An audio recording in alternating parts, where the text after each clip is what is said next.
안녕하세요. 뉴스 속 날씨 김수현입니다. 최근 유명 개그맨 정형돈 씨가 불안장애로 출연 중인 모든 방송 프로그램에서 하차한다는 소식이 전해졌는데요. 그의 갑작스러운 방송 하차 소식은 많은 이의 안타까움을 느끼게 했습니다. 정형돈 씨가 앓고 있는 불안장애는 비교적 흔한 병인데요. 그렇다면 이 불안장애란 어떤 병일까요? 더 자세한 이야기 좋은가정의학과 김웅수 원장과 함께 나눠보겠습니다. 원장님 안녕하세요. 예, 안녕하세요. 네.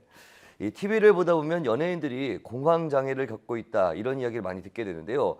이게 비단 연예인들 문제는 아닌 것 같습니다. 이 불안 장애라는 게 어떤 것인지 조금 더 자세하게 설명 부탁드리겠습니다. 네, 불안 장애는 과도하게 불안한 감정을 느껴서 일상 활동에 수행하기 어려운 것이고 또 자율신경 계통에 과민 증상들이 동반되는 그런 상태입니다. 네. 특히 교감신경이 자극돼서 두통이라든가 발한, 두근거림, 가슴 답답, 위장 장애 같은 신체 증상이 자주 나타납니다. 불안은 특수한 환경에 적응하기 위해서 나타나는 생체의 가장 기본적인 반응 양상입니다. 그렇기 때문에 정상인에서도 불안 현상은 나타나며 또한 살아가는 데 필요한 하나의 반응 기제입니다. 위험이라든가 갈등이 예상되는 상황에서 각성과 예민을 촉진해서 그 효율적인 해결에 도움을 주게 됩니다.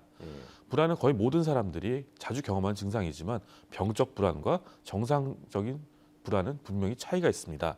예를 들어서 길 가다가 갑자기 무서운 동물을 만나거나 중요한 시험을 앞두고 겪는 불안은 정상적인 불안이라고 볼 수 있지만 폐쇄된 공간에 들어가서 갇혀서 못 나올 것 같은 생각에 엘리베이터 탈 때마다 기분이 불쾌하고 가슴이 두근거려서 엘리베이터 타지 못하고 높은 층까지 걸어 올라간다면 그것은 병적인 불안이라고 볼 수 있습니다. 예. 정상적인 불안은 위험에 미리 대비하고 적응하는 역할을 하지만 병적인 불안은 그 정도가 심해서 일상생활을 제대로 할 수 없게 하는 장애물이 됩니다. 문제 해결에 어려움을 주는 병적 불안이 지속적으로 나타나는 것을 불안장애라고 합니다. 예. 이렇게 병적 불안이 지속되는 불안장애는 적절한 치료를 받지 못하면 삶의 질을 심각할 정도로 떨어뜨릴 수 있기 때문에 주의해야 합니다. 예. 이 불안 장애는 어떤 것들이 속하는지도 좀 궁금한데요. 특정한 것에 대한 강박과 스트레스 또한 이 불안 장애에 속할 수 있는지 좀 궁금합니다. 네, 그 불안장애에는 공황장애라든가 범불안장애, 사회공포증, 외상후 스트레스 장애, 강박장애가 있습니다. 예. 공황장애는 공황 발작과 예기불안, 발작에 대한 근심, 행동 변화가 동반되는 불안장애입니다. 또 범불안장애는 스스로 조절이 안 되는 지나친 걱정이라든가 불안 증상이 6개월 이상 지속되는 만성질환입니다. 안절부절 못한다거나 피로하다거나 근육 긴장, 과민함, 집중력 장애, 수면 장애 같은 그런 증상들이 동반되고요. 또 사회공포증은 타인의 주목을 받는 상황을 두려워해서 회피하는 불안장애입니다. 대표적으로 무대공포라든지 대화공포, 얼굴 붉어짐, 식사공포, 공중변소 공포를 보입니다. 또 사회적 상황을 피하려고 해서 일상생활이 어렵고 직업 능률이라든가 대인관계가 저하됩니다. 또 외상 후 스트레스 장애는 죽음이라든가 심각한 신체 손상, 위협 상황을 보거나 직접 겪은 후에 나타나는 공포라든가 무력감을 보이는 불안장애입니다. 사건에 대한 회상이라든가 악몽으로 재경험하고 관련된 생각이라든가 상황을 회피하려고 합니다.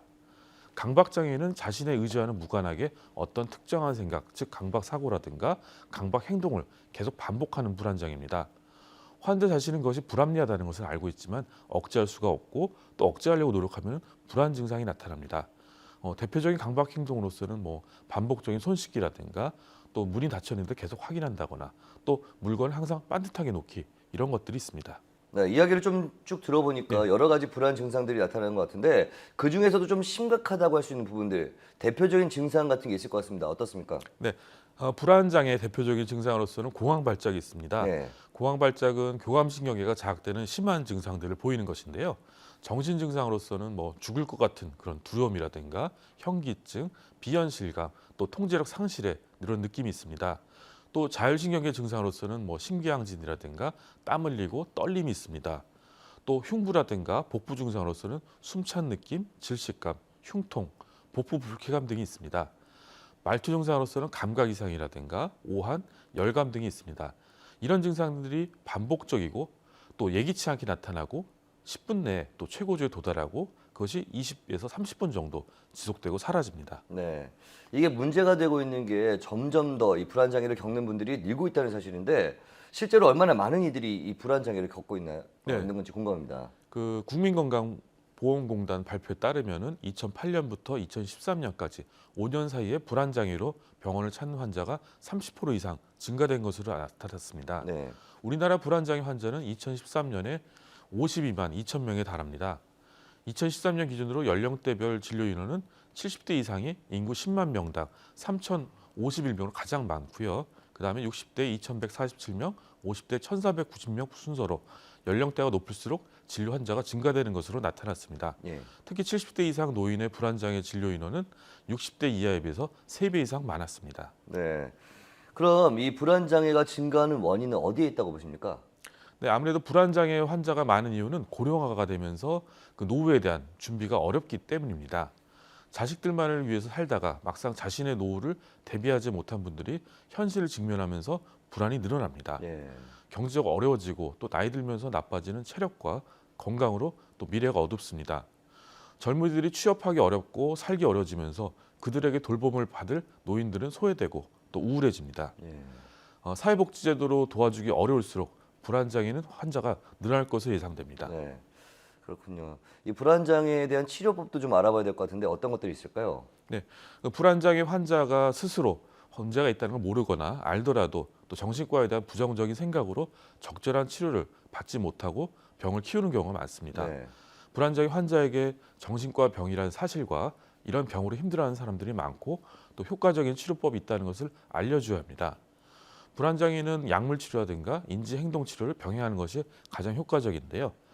불안 증상은 항우울제라든가 항불안제 등의 약물에 잘 반응하며 또 단기간에 효과를 볼 수도 있습니다. 인지행동 치료는 불안을 유발하는 생각이라든가 상황을 스스로 인지하고 또 이러한 요인에 노출시킴으로써 환자가 보이는 불안 증상 및 행동을 교정하는 훈련을 하는 것입니다. 예. 특히 공황장애라든가 사회공포증에는 추천됩니다. 또 인지치료하는 것은 불안을 유발하는 생각이라 상황을 부정적으로 해석하지 않고 긍정적으로 해석해서 불필요한 불안이 생기지 않게 하는 것입니다. 또 행동치료라는 것은 바람직한 행동을 증가시키고 그렇지 못한 행동을 줄여서 일상생활을 정상적으로 할 수 있게 도와주는 치료법입니다. 점진적인 근육이완법이라든가 복식호흡법, 자율훈련법, 자기최면, 또 명상도 도움이 됩니다. 네. 마지막으로 이 불안장애를 예방할 수 있는 방법도 좀 알려주시죠. 예. 그 불안장애는 대부분 과도한 스트레스라든가 심리적 외상을 통해서 병적 불안이 유발되는 것입니다. 그렇기 때문에 평소에 적절한 휴식이라든가 취미 활동 등 심리적인 이완을 통해서 스트레스를 조절하고 관리하는 것이 중요합니다. 예. 규칙적으로 유산소 운동을 하는 것은 심폐기능이라든가 유연성, 근력을 증가시켜주고 결과적으로 스트레스에 대한 생리적인 반응을 줄일 수가 있습니다. 네, 그렇군요. 오늘 말씀 고맙습니다. 현대인의 마음의 병으로 알려진 불안장애, 취업 난구와 고용 불안, 잊을만 하면 터지는 묻지마 범죄 등 각종 사회적 불안 요인들이 우리의 불안을 증폭시키고 있는데요. 불안장애의 적당한 예방 방법은 평소 스트레스를 줄이는 겁니다. 바쁘게 살아가는 일상 속에서 적당한 여유와 휴식을 가지시기 바라면서 조금 늦더라도 잠시 쉬어가는 길도 한 번쯤 생각해 보시기 바랍니다. 뉴스 속 날씨 오늘 준비한 소식은 여기까지입니다. 시청해주신 여러분 고맙습니다.